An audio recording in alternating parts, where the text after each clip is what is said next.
শিরক এবং বেদাত থেকে কিভাবে বেঁচে থাকা যায়?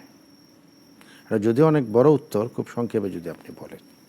জি, শিরিক থেকে বাঁচার সবচেয়ে বড় উপায় তো নিজে আমি মুসলিম এটা স্বীকৃতি দেওয়া। এই জন্য নবী আলাইহিস সালাম একটা দোয়া শিখাইছেন যে সকাল সন্ধ্যা যদি কেউ দোয়া পড়ে, তো এমনিই তো আমরা অবশ্যই মুসলমান, কিন্তু এই দোয়ার মাধ্যমে স্বীকৃতি দেওয়া হয় যে আমি আসলে মুসলিম, আমার শিরিকের সাথে কোনো সম্পর্ক নাই।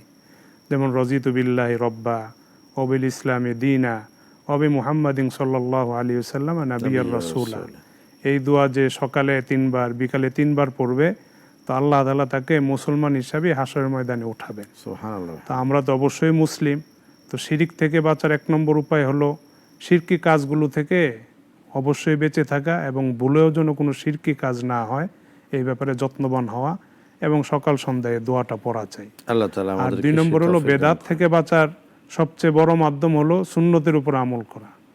আমি যদি ফাত্তাবিউনি, জি, আমি যদি সুন্নতের উপর আমল করি তো অটোমেটিক্যালি আমি বেদাত থেকে বেঁচে যাব। তো সুন্নতের উপর আমল করলে আমি বেদাত থেকে বাঁচতে পারবো। একটা রুম অন্ধকার, অন্ধকার দূর করার একটা উপায় লাইট জ্বালায় দেওয়া। তো বেদাত থেকে দূরে থাকার একটাই উপায় যে এই জায়গায় নবী আলাইহিস সালামের সুন্নাহটা কি, এর উপরে আমল করব, তো বেদাত থেকে বেঁচে যাব। আল্লাহ তৌফিক দান করেন আমিন। এবং মুমিন হিসেবে আমাদেরকে বেঁচে থাকার এবং দুনিয়া থেকে যখন চলে যাব তখনও মুমিন হিসেবে যাওয়ার তৌফিক দান করেন। আমিন।